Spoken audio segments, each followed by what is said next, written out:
সুপ্রিয় দর্শক, স্বাগত জানাচ্ছি চ্যানেল আইর নিয়মিত আয়োজন ইনসেপ্টার নিবেদিত আপনার সুস্বাস্থ্য অনুষ্ঠান থেকে। দর্শক, সিজন চেঞ্জ, ঋতু পরিবর্তন, ধুলাবালি, অ্যাজমা, যেমন ঢাকা শহরে সবাই অ্যাজমা রোগে আক্রান্ত হয়ে যাচ্ছে। আজকে আমরা এই অ্যাজমার যতগুলো মিথ আছে এগুলো নিয়ে আলোচনা করব। আমাদের সাথে আছেন প্রফেসর ডক্টর রাশিদুল হাসান, তিনি চেয়ারম্যান ইঞ্জিনিয়ার্স হেলথ কেয়ার। অধ্যাপক ডাক্তার রাশিদুল হাসান একজন বক্ষব্যাধি বিশেষজ্ঞ। 1958 সালের 3রা জানুয়ারি কুড়িগ্রামের চিলমারিতে জন্মগ্রহণ করেন। সেন্ট জোসেফ স্কুল খুলনাতে প্রাথমিক শিক্ষা গ্রহণ করে মৃত্যুঞ্জয় হাই স্কুল ময়মনসিংহ থেকে এসএসসি এবং বিএল কলেজ খুলনা থেকে এইচএসসি পাশ করেন। চট্টগ্রাম মেডিকেল কলেজ থেকে এমবিবিএস পাশ করে পরবর্তীতে এফসিপিএস এবং এমডি ডিগ্রি অর্জন করেন। অধ্যাপক ডক্টর রাশিদুল হাসান 1983 সাল থেকে চাকরি জীবন শুরু করেন। তার প্রথম কর্মস্থল চিলমারি, পরবর্তীতে Baserhat, Barishal medical college, Rajshahi medical college এবং পরিচালক হিসেবে জাতীয় বক্ষব্যাধি ইনস্টিটিউট ও হাসপাতাল থেকে অবসর গ্রহণ করেন। বর্তমানে তিনি ইঞ্জিনিয়ার্স হেলথ কেয়ার লিমিটেডের চেয়ারম্যানের দায়িত্ব পালন করছেন। সেই সাথে আনোয়ার খান মডার্ন মেডিকেল কলেজে অধ্যাপক হিসেবে কর্মরত আছেন। কারও শ্বাসকষ্ট থাকবে না, নির্মল বায়ু সুস্থ দেহে গ্রহণ করবেন প্রতিটি মানুষ, সেই স্বপ্নই দেখেন তিনি।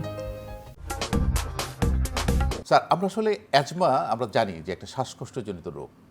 স্যার, অ্যাজমা কি আসলে শ্বাসকষ্টজনিত রোগ? শ্বাসনালীর ভিতরে যে প্রদাহ বা ইনফ্লামেশন হয় তার কারণে যে পরিবর্তন হয় তার একটা উপসর্গ হচ্ছে শ্বাসকষ্ট।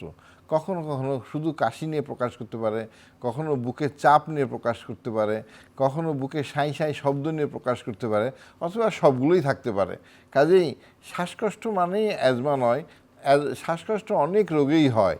শ্বাসকষ্ট মানেই আমরা এটাকে হাঁপানি মনে করব না, আমরা দেখব যে এটার কারণটা কী।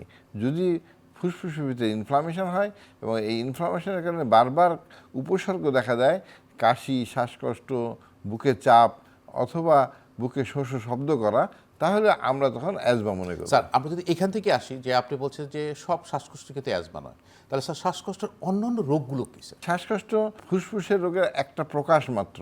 যেমন একটা বয়স্ক মানুষ, 40-এর উপরে বয়স, নিয়মিত ধূমপান করে, অথবা একটা মহিলা লাকড়ির চুলায় রান্না করে, এই সমস্ত রুগীরা ধোঁয়া খেতে খেতে তার শ্বাসনালীতে পরিবর্তন আসে, শ্বাসনালীগুলো সংকুচিত হয়ে যায় এবং অল্প হাঁটলে হাঁপিয়ে যাচ্ছে, তার শ্বাসকষ্ট হচ্ছে, এটাকে আমরা সিওপিডি বলি।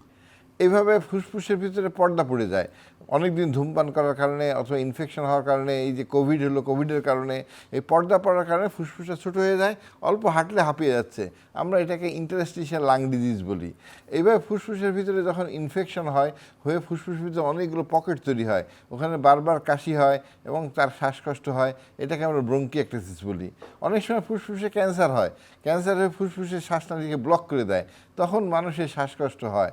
এবং ফরেন বডি, একটা বাচ্চা শ্বাসনালীর ভিতরে ফরেন বডি চলে গেল, একটা কোনো জিনিস ঢুকে গেল, তখন তার শ্বাসকষ্ট হয়, এগুলোও শ্বাসকষ্ট। অ্যালার্জি মানেই অ্যাজমা যদি বলতেন? আমরা বলি বাচ্চাদের বেলায় 70 বা 80% ক্ষেত্রে অ্যালার্জি একটা কারণ, আর বয়স্কদের মধ্যে 50 থেকে 60% কারণ। কিন্তু অ্যাজমাকে যদি আমরা ক্লাসিফাই করি, ভাগ করি, তার মধ্যে একটা ভ্যারাইটি হচ্ছে অ্যালার্জিজনিত অ্যাজমা। আমরা যে অ্যাডাল্ট অনসেট অ্যাজমা বা বয়স্কদের অ্যাজমা বলি, সেখানে আমরা দুই ভাগ দেখি, একটা হচ্ছে অ্যালার্জিজনিত হতে পারে, আর একটা হচ্ছে নন অ্যালার্জিক। এই নন অ্যালার্জিক অ্যাজমা আবার দুই রকম। একটা হচ্ছে আমাদের শরীরে রক্তের ভিতরে ইওসিনোফিল বলে একটা সেল থাকে, এটা শ্বাসনালীর ভিতরে বাসা বাঁধে, তখন এটাকে ইওসিনোফিল ইনডিউসড অ্যাজমা বলি। এটা ডাইরেক্ট অ্যালার্জির সাথে সম্পর্কযুক্ত না, আবহাওয়া, পরিবেশ, বায়ু দূষণ বা অকুপেশন এসবের কারণে শ্বাসনালীর ভিতরে ইওসিনোফিল জমা হয়, এটা ইওসিনোফিলিক অ্যাজমা। আবার নন ইওসিনোফিলিক অ্যাজমা, শরীরে আইজি বাড়ে নাই, অ্যালার্জি বাড়ে নাই, এদিকে ইওসিনোফিল বাড়ে নাই, অথচ তার ডাইরেক্ট ইরিটেশন করে শ্বাসনালীর যে স্নায়ুগুলো আছে এগুলোকে উত্তেজিত করে শ্বাসকষ্ট হচ্ছে, এটাকে আমরা বলি নন অ্যালার্জিক, নন অ্যাটোপিক অ্যাজমা।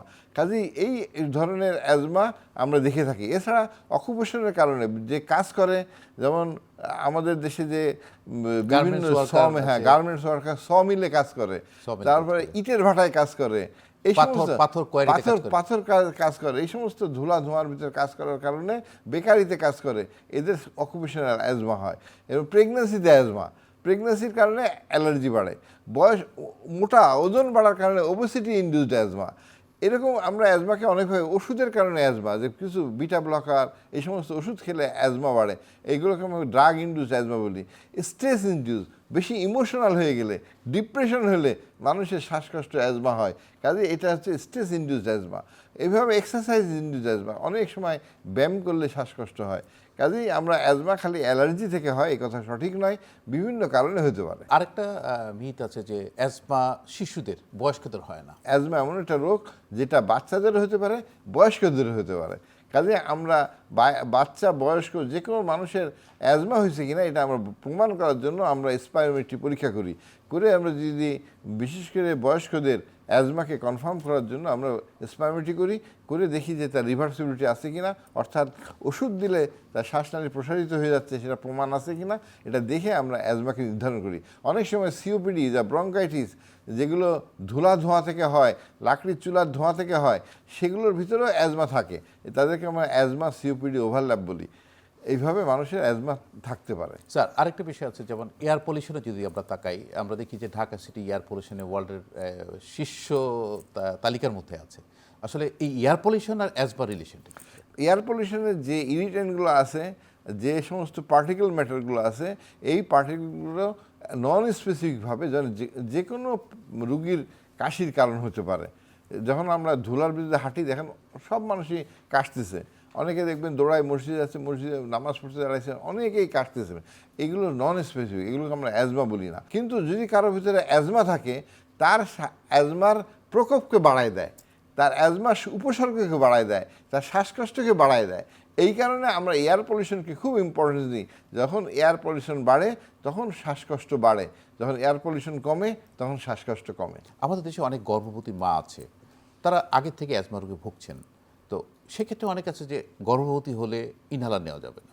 তো আসলে গর্ভবতী মাদের অ্যাজমা, যাদের অ্যাজমা আক্রান্ত রোগী আছেন, তাদের কি করা উচিত? অ্যাজমা রোগ গর্ভবতী অবস্থার আগেও থাকতে পারে, গর্ভবতী অবস্থায়ও হতে পারে। অনেক মায়েদের গর্ভবতী হওয়ার আগে শ্বাসকষ্টের কোনো প্রমাণ ছিল না, শ্বাসকষ্ট বা কাশি হচ্ছে গর্ভবতীর পরে, একে প্রেগন্যান্সি ইনডিউসড অ্যাজমা বলে। কাজেই যদি হয়, আমরা যদি সে আগে থেকে প্রিভেন্টিভ ইনহেলার নেয়, মানুষের ভিতরে একটা ধারণা প্রথম 2-3 মাস বাচ্চা বড় হয় বা বাচ্চার হাত পা তৈরি হয়, তখন যদি ইনহেলার নেয় বা ওষুধ খায়, তাহলে বাচ্চার ক্ষতি হতে পারে। এই কথা সঠিক নয়, কারণ বাচ্চা যদি অক্সিজেনের অভাব পায় তাহলে বাচ্চার বেশি ক্ষতি হবে। যদি আমি ইনহেলার দিয়ে শ্বাসনালীকে প্রসারিত করে রাখি, মা যদি ভালোভাবে অক্সিজেন নেয় এবং সে যদি সুস্থ থাকে, তাহলে সুস্থ বাচ্চা হওয়ার সম্ভাবনা বেশি। এই কারণে আমরা মাদেরকে বলি যে ইনহেলার জাতীয় ওষুধ বা মন্টেলুকাস যে জাতীয় যে ওষুধগুলো বাজারে পাওয়া যায়, এইগুলো সেফ, একদম নিরাপদ, এগুলো নিতে কোনো সমস্যা নাই। কাজেই এইগুলো কোনো অবস্থায়, অনেক সময় আমাদের যারা গাইনিতে যায় সব ওষুধ বন্ধ করে দেয়, যে কোনো ওষুধ খাবেন না। কিন্তু আসলে ওষুধকে দরকার হলে পাল্টে দিতে হবে, কিন্তু ওষুধ বন্ধ করা যাবে না।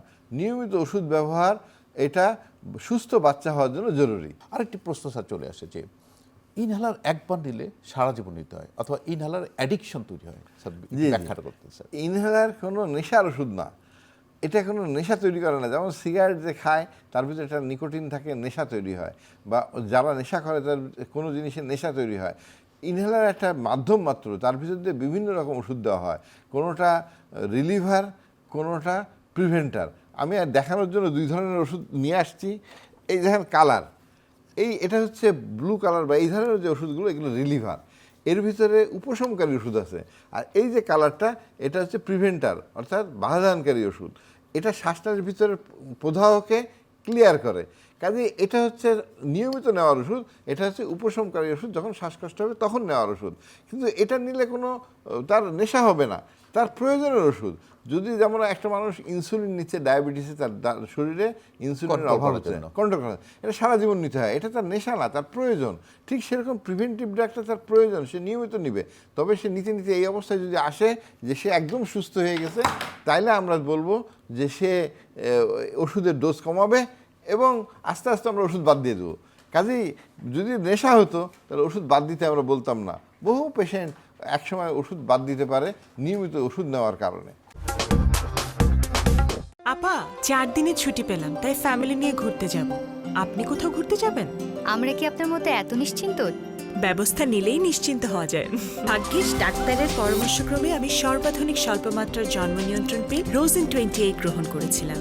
এলো রোজিন 28, যা জন্ম নিয়ন্ত্রণ পিলকে করেছে অধিকতর সহনীয় ও কার্যকর এবং ওজন বৃদ্ধি ও উচ্চ রক্তচাপের মতো প্রধান পার্শ্ব প্রতিক্রিয়া থেকে মুক্ত। রোজিন 28 4th জেনারেশন বার্থ কন্ট্রোল পিল।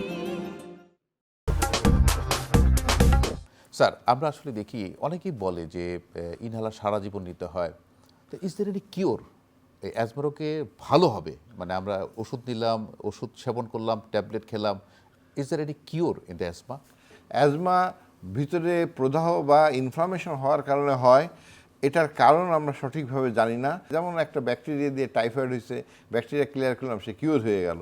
টিবি হয়েছে, টিবির ওষুধ দিয়ে যক্ষার ওষুধ দিলাম, সে কিওর হয়ে গেল। কিন্তু এখানে যে রোগের কারণটা আমরা জানি না। বেশিরভাগ সময় ভাইরাস দিয়ে ইনিশিয়েট করে, বডিতে যে অ্যালার্জি সেই সিস্টেমটা অ্যাক্টিভেট হয়ে যায় এবং তার জন্য সেটা চলতে থাকে। এটা একটা কন্ট্রোলেবল ডিজিজ, নিয়ন্ত্রণযোগ্য রোগ। আমরা দেখি বাচ্চারা ওষুধ নিতে নিতে একসময় সে পুরো সুস্থ, তার কোনো ওষুধ লাগতেছে না, এটাকে আমরা রেমিশন বলি। কিন্তু রোগটা সুপ্ত অবস্থায় রয়ে গেছে, কারণ 1/3 রোগী আবার অ্যাডাল্ট বয়সে 40-এর পরে দেখা যায় তার শ্বাসকষ্ট নিয়ে ফিরে আসছে। কাজেই এটা একটা কন্ট্রোলেবল ডিজিজ, কিওর হয় না, কিন্তু কন্ট্রোল করে এই অবস্থা আনা দরকার সম্ভব যে ওষুধ লাগতেছে না। এটাও এক ধরনের কিওর, কিন্তু আসলে এটা কিওর নয়। স্যার, এই ওষুধ লাগতেছে না কতদিন হলে আপনারা বলেন যে সে ভালো জি, আছে? অ্যাজমাকে ক্লাসিফাই করছি যে কতগুলো আছে ইন্টারমিডিয়েট অ্যাজমা, কতগুলো আছে পারসিস্টেন্ট, মানে সবসময় তার কিছু না কিছু সিমটম থাকে। যদি ইন্টারমিডিয়েট হয় তখনও এখন এইবারের অ্যাজমা ওয়ার্ল্ড অ্যাজমা ডেতে এই কথাই বলছে যে সমস্ত মানুষ যার একদম মৃদু হাঁপানি, বছরে 1-2 অ্যাটাক হয়, তারও উপশমের জন্য শুধু ইনহেলার যেগুলো রিলিফ করে সেটা নেবে না, তার সাথে ইনহেল কর্টিকোস্টেরয়েড নেবে, যাতে তার ভিতর থেকে রোগটা ক্লিয়ার হয়। এটা এত গুরুত্ব দেওয়া হয়েছে। কাজেই আমরা সবসময় যেটা বলি যে যদি ইন্টারমিডিয়েট অ্যাজমা হয় আমরা যখন দরকার তখন নিব, কিন্তু ইন্টারমিডিয়েট নিব মানে মাঝে মাঝে নিব। আর যাদের পারসিস্ট করে তাদেরকে নিয়মিত বাধাদানকারী ওষুধ দিতে হয়। আমরা বলি মাইল্ড কেসে অন্তত 6 মাস 1 বছর টানা নিবে, তারপর বাদ দিয়ে দেখবে।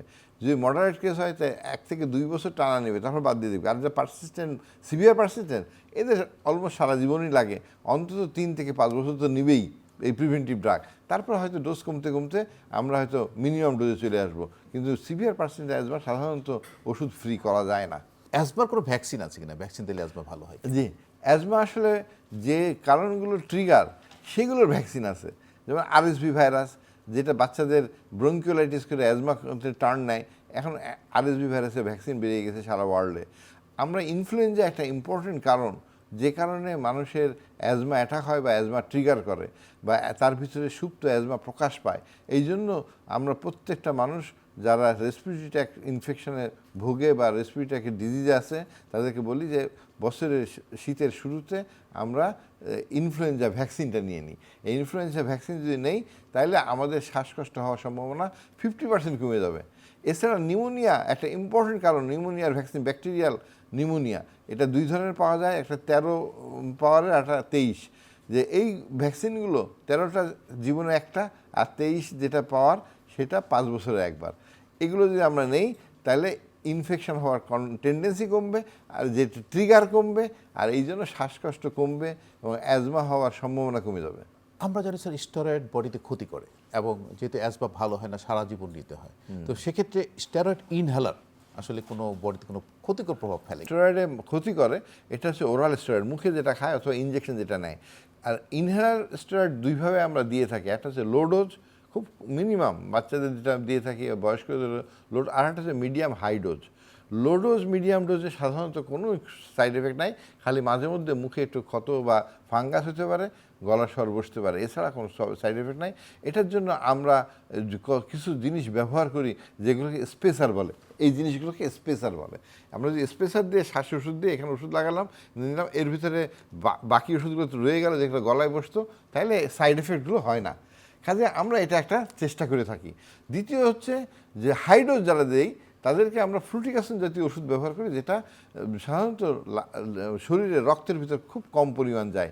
বেক্লোমিথোসন হাই ডোজ দিলে এটা রক্ত দিয়ে সারা শরীরে পৌঁছায় যায়, এই জন্য এখন ফ্লুটিকাসিন চলে আসছে, এটা আমরা বেশি ইউজ করি। তারপরে হাই ডোজ যদি দেই, আমরা বয়স্ক লোককে হাই ডোজ স্টেরয়েড কখনো কখনো দেওয়া লাগে কন্ট্রোল করার জন্য। তাদের সাইড এফেক্টের ভিতরে যেটা অস্টিওপোরোসিস, হাড় ক্ষয় হয়ে যাওয়া, এটা অস্টিওপোরোসিস একটা ইম্পর্টেন্ট সমস্যা। তার ভিতরে ডায়াবেটিস দেখা যাচ্ছে কিনা, দেখা যাচ্ছে ওজন বাড়া, এই কয়েকটা জিনিস আমরা দেখে থাকি। সাধারণত এই জিনিসগুলোকে আমরা খেয়াল করব। স্যার, বায়োলজিক্যাল ট্রিটমেন্ট, অনেক ট্রিটমেন্ট অ্যান্ড বায়োলজিক্যাল ট্রিটমেন্ট পাওয়া যায়, অ্যাজমার ক্ষেত্রে কোনো বায়োলজিক্যাল ট্রিটমেন্ট আছে কিনা, এবং কেউ কেউ বলে থাকে যে বায়োলজিক্যাল ট্রিটমেন্ট দিলে অ্যাজমা সম্পূর্ণ ভালো হয়ে যায়? যে আসলে আমরা আগেই বলছি যে এটা একটা কন্ট্রোলেবল ডিজিজ। যখন সিভিয়ার অ্যাজমা হয়ে যায়, অর্থাৎ এত বেশি, অল্প একটু হাঁটলে হাঁপিয়ে যাচ্ছে, সবসময় তার কিছু কিছু শ্বাসকষ্ট থাকছে, এদের বেলায় ইনহেলার দিলে 30 থেকে 50% ক্ষেত্রে কন্ট্রোল হয়, আর বাকি 50% কন্ট্রোল হয় না। এদেরকে আমরা বায়োলজিক্স ইউজ করি। বায়োলজিক্স দুই ধরনের হয়, একটা হচ্ছে আইজি মেডিয়েটেড, যে অ্যালার্জি জনিত যে কারণ সেটার জন্য একটা বায়োলজিক্স, আর একটা বলছি ইওসিনোফিল বাড়ার কারণে যেটা, সেটার জন্য এক ধরনের বায়োলজিক্স। তা আমরা বাংলাদেশে আইজি মেডিয়েটেড যেটা অমালিজুমাব, এটা পাওয়া যায়, আমরা এটা খুব ইউজ করি। এটাতে সুবিধা হচ্ছে শরীরের ভিতরে আইজি বেড়ে যাওয়ার কারণে তার অ্যালার্জি অ্যাটাকগুলো হচ্ছে, অ্যাজমা অ্যাটাকগুলো হচ্ছে, নাক দিয়ে সর্দি পড়া, চোখ চুলকানো, শরীর চুলকানো বা শ্বাসকষ্ট হওয়া। তা আমরা যদি আইজি লেভেলকে কন্ট্রোল করে ফেলতে পারি, তাহলে অ্যাজমা কন্ট্রোল হয়ে যায়। এই আইজি জন্য যে ওষুধটা পাওয়া যায় সেটা অমালিজুমাব, এটা মাসে 1 বার বা 2 বার দিতে হয়, দিলে কন্ট্রোল হয়ে যায়। কিন্তু এটা যে কিওর হবে এই কথা কেউ বলতে পারে না। আমরা এক বিছানায় ঘুমাই, আমার পার্টনার তো অ্যাজমা রোগী, এটা আমার শরীরে আসবে কিনা, ছোঁয়াচে কি? অ্যাজমা কোনো ছোঁয়াচে রোগ নয়। অ্যাজমা হচ্ছে ভিতরের একটা পরিবর্তন, যেটা হয় কোনো একটা ইনফেকশন বা কোনো একটা ট্রিগার দিয়ে শরীরের ভিতরে পরিবর্তন হয়, হওয়ার পর এটা মেনটেন হয় বা চলতে থাকে। কাজেই এইটা যেহেতু ছোঁয়াচে রোগ না, টিবি বা ইনফ্লুয়েঞ্জা, কোভিড এরকম রোগের মতো ছোঁয়াচে না, কাজে এটা একজনের থেকে একজন যায় না। আমরা দেখি যে মা বাবার হাঁপানি ছিল, কারো বাচ্চাদের হয়েছে, জেনেটিক একটা ফ্যাক্টর আছে, এই জেনেটিক ফ্যাক্টরের কারণে কিছুটা প্রভাব ফেলে, কিন্তু 60 থেকে 70% কারণ হচ্ছে এনভায়রনমেন্ট। আজকে ঘরের ভিতরে যে কুকুর বিড়াল, ঘরের ভিতরে কার্পেট, ঘরের ভিতরে ধূমপান, মায়েরা বাচ্চাদেরকে যে প্রথমেই দুধ খাওয়াইতেছে, মায়ের দুধ না খাওয়ায় দুধ খাওয়াচ্ছে, ফর্মুলা দুধ খাওয়াচ্ছে, এইসব কারণে মানুষের শরীরে যে পরিবর্তন হচ্ছে, এই পরিবর্তনের কারণে এই শ্বাসকষ্ট হচ্ছে। এটা কোনো ছোঁয়াচে রোগ নয়। স্যার, বংশগত রোগ, যদি একজন মা, তার গর্ভস্থ শিশু, মা অ্যাজমা রোগী, তার শিশু অ্যাজমা হবে কিনা, বা না হওয়ার জন্য কোনো পদ্ধতি আছে কিনা? আসলে এটা মায়েদের সবসময় প্রশ্ন যে আমার শ্বাসকষ্ট আছে, আমার বাচ্চার হবে কিনা। আমরা বলি যে এটা যেহেতু মানে ডাইরেক্ট কোনো একটা জিন পাওয়া যায় না যে এই জিনের কারণে অ্যাজমা হয়, কাজে এটা কোনো পদ্ধতি এরভাবে নাই যেভাবে বন্ধ করা যাবে। কিন্তু আমরা বলি যে আপনি যদি আপনার ভালো থাকেন, যেমন আপনার বাচ্চাটা পেটে আসার পরে আপনি নিয়মিত ইনহেলার নিলেন, মন্টেলুকাস জাতীয় ওষুধ একদম সেফ, আপনি যদি নিলেন, আপনার যদি নাকে সর্দি থাকে, নাকের স্প্রে ব্যবহার করে নাকটা পরিষ্কার রাখলেন, আপনি যদি নিয়মিত ওষুধ নেন, স্বাস্থ্যকর খাবার খান, এবং আপনার বাচ্চা যদি সুস্থ অবস্থায় হয়, আপনার বাচ্চার অ্যাজমা হওয়ার সম্ভাবনা অনেক কম। তারপরে মায়ের দুধ খাওয়া, এটা খুব জরুরি, এটা যদি সে পায় তাহলে শ্বাসকষ্ট হওয়ার সম্ভাবনা কম। এবং বাচ্চাদেরকে নিয়মিত ভ্যাকসিন দেওয়া, সব ভ্যাকসিনের সাথে ইনফ্লুয়েঞ্জা ভ্যাকসিনটাও দিয়ে দিবে, যাতে তার ফ্লু কম হয়। বিদেশে আরএসপি ভাইরাসের ভ্যাকসিন পাওয়া যায়, বাচ্চাদেরকে দিয়ে দেওয়া হয়। এবং আজকাল তো ইনফ্লুয়েঞ্জা ভ্যাকসিন বাচ্চাদের জন্য নেজাল স্প্রে বের হয়েছে, নেজাল স্প্রে দিলে তার ইনফ্লুয়েঞ্জা হয় না। এই সমস্ত টেকনিক যদি আমরা ব্যবহার করি, তো মায়েদের কাছ থেকে বাচ্চাদের হওয়ার সম্ভাবনা কম হবে। অনেক ধন্যবাদ প্রফেসর ডক্টর রাশিদুল হাসান। আপনি আজকে যে আলোচনা করলেন, আসলে আমাদের অ্যাজমা নিয়ে অনেক ভুল ধারণা ছিল, আসলে এই ভুল ধারণাগুলো আসলে আমরা সঠিক উত্তরটা পেলাম। প্রিয় দর্শক, অ্যাজমা ছোঁয়াচে রোগ নয়, অ্যাজমা একটা বংশগত রোগ এবং এটা ইনফ্লামেটরি একটা ডিজিজ, এবং এটাকে নিয়ন্ত্রণযোগ্য একটি রোগ, এবং যদি সঠিকভাবে সঠিক নিয়মে ইনহেলার ব্যবহার করা হয়, মন্টেলুকাস জাতীয় ওষুধ সেবন করা হয়, এবং যদি নিয়ম কানুনগুলো মানা হয়, অ্যালার্জি অ্যাভয়েড করা হয়, ডাস্ট অ্যাভয়েড করা হয়, তাহলে ভালো থাকবেন। দর্শক, ভালো থাকুন, সুস্থ থাকুন, নিরাপদেই থাকুন।